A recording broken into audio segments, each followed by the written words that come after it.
नमस्कार, आप देख रहे हैं दैनिक सवेरा टीवी। जो हरियाणा विधानसभा 2024 में जो नतीजों में कांग्रेस की बुरी तरह से हार हुई है, उसके बाद जो कांग्रेस कह सकते हैं अपना चिंतन मंथन कर रही हार को लेकर।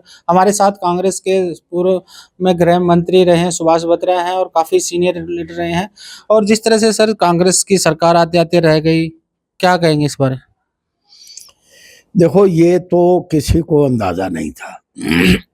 इवन भारतीय जनता पार्टी के लीडरों को भी अंदाजा नहीं था। ये अनएक्सपेक्टेड चीजें हुई हैं और सभी चैनलों के लिए, सभी यूट्यूब के मित्रों के लिए, सभी सर्वे रिपोर्ट, आईबी सीआईडी की सभी रिपोर्टें धरी धराई रह गई। ये भारतीय जनता पार्टी के बड़े लीडरों को भी ये अंदाजा नहीं था कि आपकी मेजोरिटी इस हद तक आ जाएगी। ये 30 से ऊपर पहुंच ही नहीं रहे थे।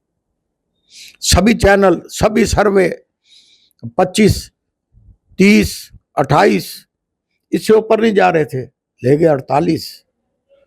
तो मैं समझता हूं कहीं ना कहीं कांग्रेस को भी आत्ममंथन करने की जरूरत है।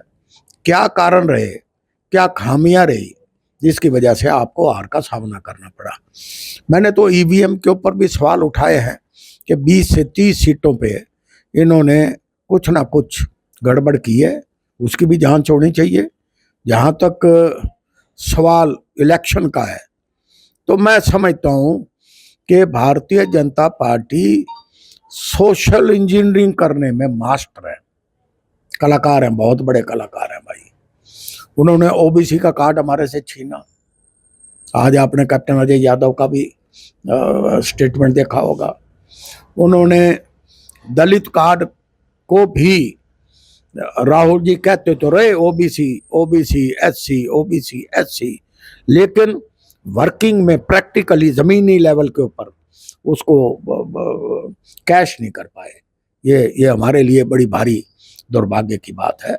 तो इसके ऊपर कांग्रेस लीडरशिप को मंथन करना पड़ेगा, विचार करना पड़ेगा। हरियाणा बेशक छोटी स्टेट है, लेकिन इसका इम्पैक्ट पूरे देश में जाता है। कल को महाराष्ट्र के चुनाव होने हैं, वहां क्या करोगे आप? गठबंधन कहाँ रहा आपका? आप पार्टी से गठबंधन नहीं कर पाए।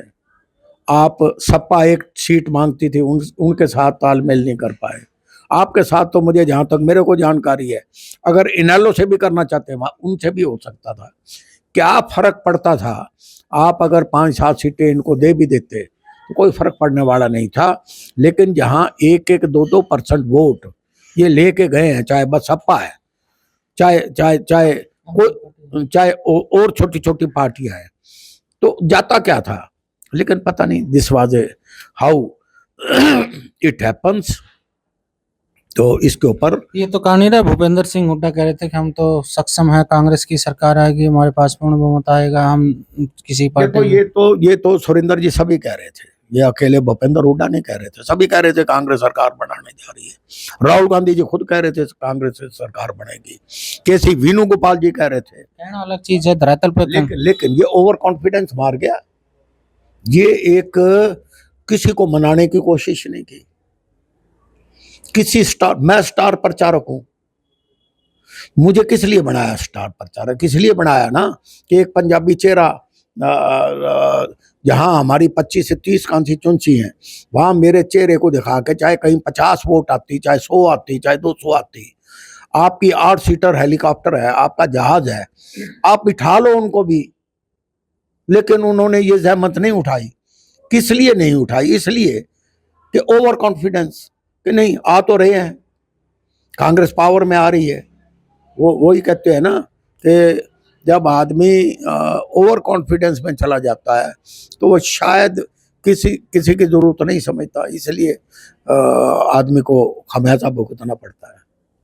जी, इस बार जो कह रहे थे कि जाट वोट बैंक नहीं बटेगा, कांग्रेस की तरफ जाएगा, लेकिन 28% जो वो जाट वोट बैंक है, जो रोहतक का, भिवानी का, जींद का, सोनीपत का, 28% जाट वोट चला गया। सुरेंद्र जी, आज सबसे ज्यादा परेशानी जाट है।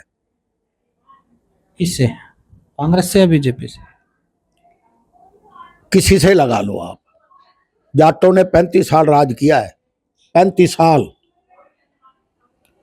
10 साल 6 साल देवीलाल जी ने किया, चौटाला साहब ने किया, सुनो, और 10 साल चौधरी बंसीलाल ने किया, 10 साल चौधरी भूपेंद्र सिंह हुड्डा ने किया, 2.5 साल चौधरी हुकम सिंह ने किया। आप गिन लो, 35 साल राज किया इन्होंने। अब पिछले 15 साल से 12 साल से पावर से बाहर हैं ये, जाए कहाँ? तिल मिला, कुछ बचा ही नहीं बाकी। आप मुझे ये बताओ, हजारों हजारों की संख्या में एक एक गाड़ी में 10-10 12-12 जेब के अंदर नए नए कुर्ते पजामे से ला के किले बेच के बेचारे हैं आज ड्रग्स का सेवन करने लग रहे हैं। लाखों की संख्या में यूथ, अनएम्प्लॉयड यूथ घूमने लग रहा है। उनको एक होप थी कि हमारा राज बनेगा। गोद में पर्ची लिए हांडे थे, इधर भी उधर भी। ये पर्ची तो लेके डूबी कांग्रेस को। जो बात मैं कह रहा हूँ, अब बड़े लीडरों का क्या बिगड़ा? बिगड़ा तो उनका, जो नीचे लेवल के जो लोग थे, जिन्होंने किले बेच दिए, जिन्होंने एक उम्मीद लगाई थी कि हमारी सरकार फिर आएगी, आज कहीं नहीं। सबसे ज्यादा अगर कोई झटका लगा है तो वो बेचारे देहाती आदमी को लगा है। लेकिन कुछ नेताओं ने, जैसे वो कह रहे थे कि हम पहले अपना घर भरेंगे फिर दूसरे का भरेंगे, और भाई 50 पर्ची होंगी उसको नौकरी देंगे, इस तरह के बयानों को नहीं वो लोगों ने समझा। फिर उन्होंने फिर कांग्रेस को, नहीं भाई ये तो वही राज आ जाएगा। फिर भाई अभी भी कौन से वो बयानों से पीछे हट रहे हैं, उनके अभी भी नहीं समझ आ रही है। तुम लोगों की सेवा की बात करो, अपने घर भरने की बात क्यों करते हो?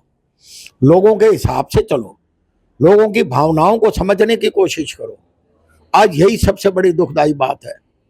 मैं जो कहना चाहता हूं सुरेंद्र जी, कि आज बिगड़ा किसका है, किसका बिगड़ा? आज देख लेना। अब सरकार बीजेपी की बनेगी ना, आप इसी जाट समाज को देख लेना, भगदड़ मचेगी। पावर को देखे हुए उनको, सेक्रेटरीट का मुंह देखे हुए उनको सालों हो गए। अरे गांव के गांव, यहाँ तो जिस दिन ये था रिजल्ट आने थे, उस वक्त हजारों आदमी, बड़ी बड़ी बसें आपके चैनलों की भूपेंद्र हुड्डा की कोठी के बाहर खड़ी हो गई थी कि सरकार बन गई और नौकरी लग गई। अब कहाँ जाएंगे वो? जाएं तो जाएं कहाँ जाएंगे? दुख उनके ऊपर आ रहा है। वो भी हमारे छोटे अजीज हैं, भाई हैं हमारे। सरकार बनती, लेकिन जो लोकसभा में जो ओबीसी रैसी ने जो वोट दिया था कांग्रेस को, विधानसभा में नहीं दिया, उसकी क्या कारण रहा? ये भारतीय जनता पार्टी की कलाकारी है। सोशल इंजीनियरिंग का फार्मूला कामयाब हुआ। उन्होंने आपने देखा नहीं, शैलजा ने कहीं अपने मुंह से कोई बात कही, उसको मजबूरी में आज तक के चैनल पे बैठना पड़ा और ये कहना पड़ा कि मेरे पिता भी तिरंगे झंडे में गए थे और मैं भी जाऊंगी। लेकिन ये बीजेपी वाले उसको बुलाने में कामयाब हो गए। ओ शैलजा ऐसे लगा जैसे शैलजा इन्हीं के घर में पैदा हुई है और इनसे बड़ा कोई दुखी आदमी कोई नहीं। वो सारा एक बनावटी खेल था, दलित वोट को कैश करने की प्रक्रिया थी। उसको हम डैमेज कंट्रोल को हम काबू नहीं कर पाए। शैलजा का नाम भी नहीं लेंगे। अब शैलजा का बोलो, कहीं जिक्र भी कर दे तो। मैं नैब सैनी जी सबसे ज्यादा बोल रहे थे, मनोहर लाल जी खट्टर बोल रहे थे, ओहो अमित शाह जी आए थे, शैलजा। अब उनको एक कप चाय पे तो बुला लो उनको। एक कारण ये भी नहीं रहा कि भाई भूपेंद्र सिंह हुड्डा की सरकार आ रही है, हुड्डा सरकार आ रही है, हुड्डा सरकार आ रही है, कुछ ना कुछ सोशल इंजीनियरिंग की है उन्होंने, उसमें कामयाब हुए हैं। इसमें कोई, मैं किसी का दोष नहीं मानता। राहुल गांधी भी नाराज हैं जो इस तरह से रिजल्ट आया भाई पार्टी के नेताओं से। नहीं, मुझे एक बात बताओ, राहुल गांधी क्यों नाराज है? उन्होंने, ये सारी अखबारों में आया हुआ है, आपने लोकसभा में 100 की 100% टिकटें दी ना, हुड्डा साहब को दी ना, हैं? आपने विधानसभा की 90 में से 72 सीट दी ना, किसने दी? मैंने दी क्या? कौन है जिम्मेवार? राहुल जी ने दी, खड़गे साहब ने दी। उस वक्त आपको विचार नहीं आया? आपने, मैं कहना नहीं चाहता, मेरे अंदर भी बड़े वलवले हैं, आपने तो इलाके किलेबंदी कर रखी है, इलाके बांट रखे हैं। जैसे रजवाड़े होते थे, ये लाल डोरा, इसमें ये लोग, ये लीडर रहते हैं, ये इस इलाके में ये लोग रहते हैं, इस इलाका ये सरसा अंबाला इनका है, ये इनका। क्या है ये कांग्रेस है? पार्टी हुआ करती थी कि मुझे याद है, एक टिकट का वितरण पंडित जवाहरलाल नेहरू प्रथम प्रधानमंत्री थे, उनके नोटिस में वो किसी रैली को संबोधित करने जा रहे थे। किसने कह दिया जी कि वो जो कैंडिडेट है उसकी छवि ठीक नहीं है। उन्होंने वही बात अपने भाषण में कही कि भाई वोट आप देख के देना। वो कैंडिडेट हार गया। आप उस वक्त लीडर होते थे। इंदिरा जी एक बोल्ड डिसीजन लेती थी, इसलिए अटल बिहारी वाजपेयी जैसे ने उनको भवानी माँ की पदवी दी थी। वो लीडर थे। ये अब आप दुखी होते रहो, किसी को डांटो, किसी को कुछ करो। क्यों आपने पहले समानता के हिसाब से सिस्टम को क्यों नहीं चलाया? कौन जिम्मेवार है? मैं इसके ऊपर बड़ा भारी मंथन की जरूरत है, इसके ऊपर गहराई से सोचने की जरूरत है। और ये जो कुछ भी हुआ है, ये कांग्रेस कार्यकर्ता को इतनी ठेस है कि आज क्या यंग यूथ का 2 लाख, हम तो 2 लाख नौकरी जो छोड़ के गई थी ये भारतीय जनता पार्टी, हम तो उसके खिलाफ आवाज बुलंद कर रहे थे। हमने तो जो भ्रष्टाचार बीजेपी ने किया उसके खिलाफ आवाज बुलंद कर रहे थे। हम लोग कहाँ जाएं? हम किसकी आवाज उठाएंगे अब? लेकिन बीजेपी तो फिर आ गई तीसरी बार। आ गई तो भाई ये जनमत है, ये प्रजातंत्र है, डेमोक्रेसी है। हम इनको भी अब हम तो यही चाहेंगे कि आए हैं तो अच्छे काम करें, रोजगार बेरोजगारों को रोजगार दें, कानून व्यवस्था ठीक करें और जो कुछ गलतियां हुई हैं उनको दुरुस्त करें, लोगों की सेवा करें।